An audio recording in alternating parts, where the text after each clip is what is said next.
Salut tout le monde, bienvenue sur la chaîne Bushcraft mais pas que. Aujourd'hui je vais vous faire voir ma réalisation d'un réchaud à bois qui m'est revenu à zéro. Alors je m'explique. Euh, Ce que j'ai été faire, j'ai été voir une entreprise de plomberie qui est juste à côté de mon entreprise à moi. Et ils jettent souvent comment dire, des vieux tuyaux comme ça pour les cheminées. Et en fait, c'était à côté d'une benne, donc ça m'a attiré l'œil.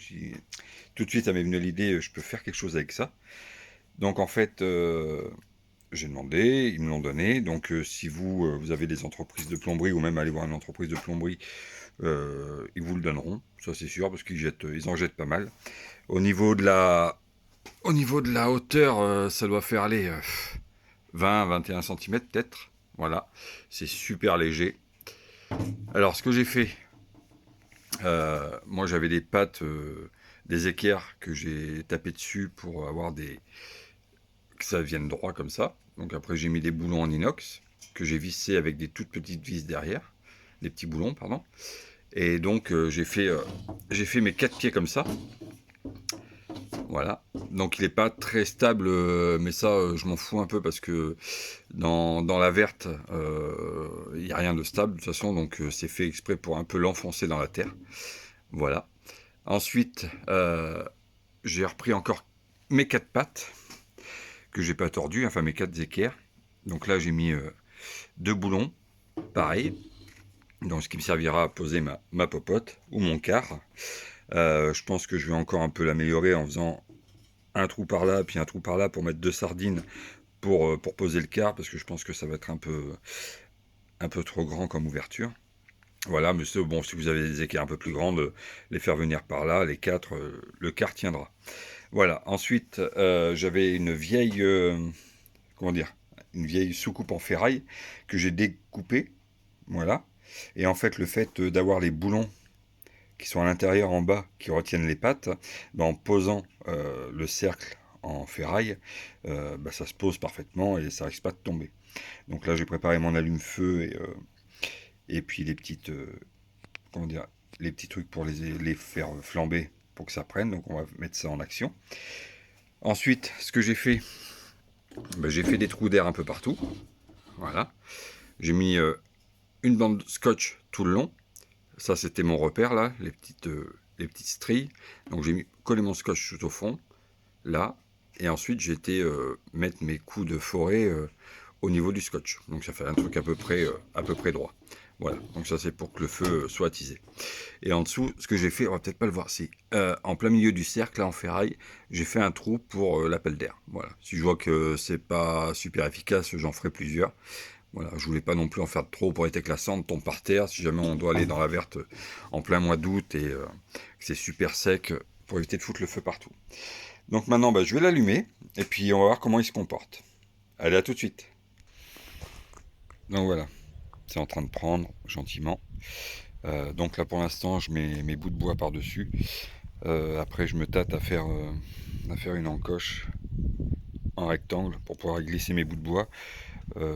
J'en sais rien. Je me dis, est-ce que quand j'enlève ma gamelle, j'ai pas aussi vite fait d'en mettre les bouts de bois directement dedans et de la remettre. Ça me prend 10 secondes que d'avoir une ouverture là et je sais pas du tout. Ça, je verrai plus tard. Après, ce que je ferai, c'est que je percerai aussi un trou là et un trou de l'autre côté pour mettre une petite anse en ferraille euh, pour pouvoir le trimballer ou je sais pas ce que. Mais bon, une petite anse ça peut être sympa, ça peut servir. Après, bon, quand je dis que ça m'a coûté que dalle, c'est parce que j'avais tout, hein. Après, bon, si des équerres, c'est pas ce qui vaut le plus cher, ça doit avoir peut-être 1 euro les 10, des petites équerres comme ça. Les boulons en inox, vous n'êtes pas obligé de mettre des boulons en inox, vous pouvez très bien prendre des boulons avec des écrous. Voilà. Et puis après, au niveau du stockage, bon, c'est vrai que dans le sac, ça fait un peu gros. Mais bon, le but, c'est que je le mette après, une fois qu'il soit sec, enfin sec, qu'il est refroidi, c'est de le mettre dans un sac de couchage. C'est-à-dire que j'ai pas mal, enfin, j'ai 2 ou 3 sacs de couchage qui me servent pas, donc je récupère un sac, je le mets dedans. Et puis après, comme c'est pas lourd, je le mets sur mon côté de sac, et puis j'ai mon réchaud qui me suit tout le temps. Et puis ça peut me chauffer très bien sous le tarp. Voilà.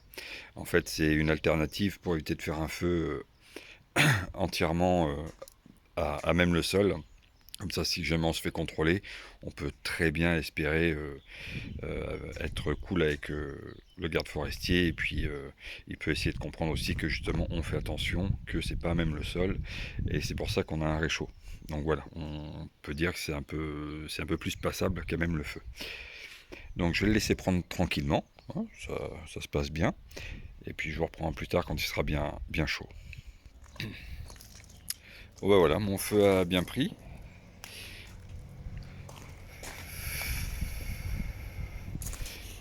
Ça chauffe super bien. Alors je pense quand même que je vais rajouter des trous un peu à droite à gauche parce que au niveau de au niveau du tirage c'est pas génial, il a fallu que je souffle quand même.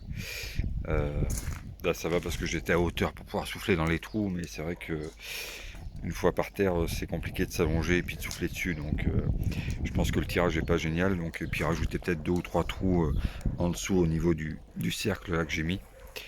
Mais bon, honnêtement ça chauffe bien, les flammes sont belles, donc on imagine bien que une popote dessus, ça chaufferait super. Bon, par contre, il ne faudra pas que le tarp soit trop bas, sinon on va finir par le cramer. Mais bon, c'est une bonne alternative, surtout que c'est gratos.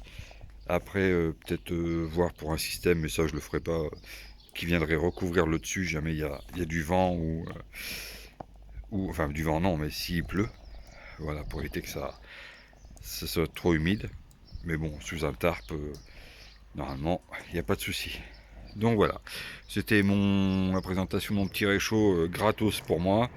Euh, Après, si ça vous plaît et que vous avez envie de faire pareil, bah, je vous dis, coup de revient, ce sera juste les équerres et puis les boulons, parce que si vous allez voir une entreprise de plomberie, ils vous donneront ce genre de choses. Voilà. Et donc une fois refroidi, bah, ça rentre dans mon sac de couchage, dans mon sursac de couchage et sur mon côté de sac de survie. Et puis voilà. Bon bah écoutez, j'espère que ça vous a plu, que c'était intéressant. Dites-moi ce que vous en pensez dans les commentaires. Et puis je pense que la prochaine vidéo, ce sera sur la présentation de mes chaussures, de mes Rangers que j'ai acheté. Alors j'ai acheté 2 paires, une pour l'été et puis une pour l'hiver et l'été. Voilà, les deux 20 balles, c'était une super occasion. Donc voilà, donc prochaine vidéo, ce sera chaussures de rando ou Rangers. Voilà, bon bah écoutez, je vous souhaite à tous une bonne journée et puis prenez soin de vous. Allez, et surtout, n'oubliez pas, on ne sait jamais.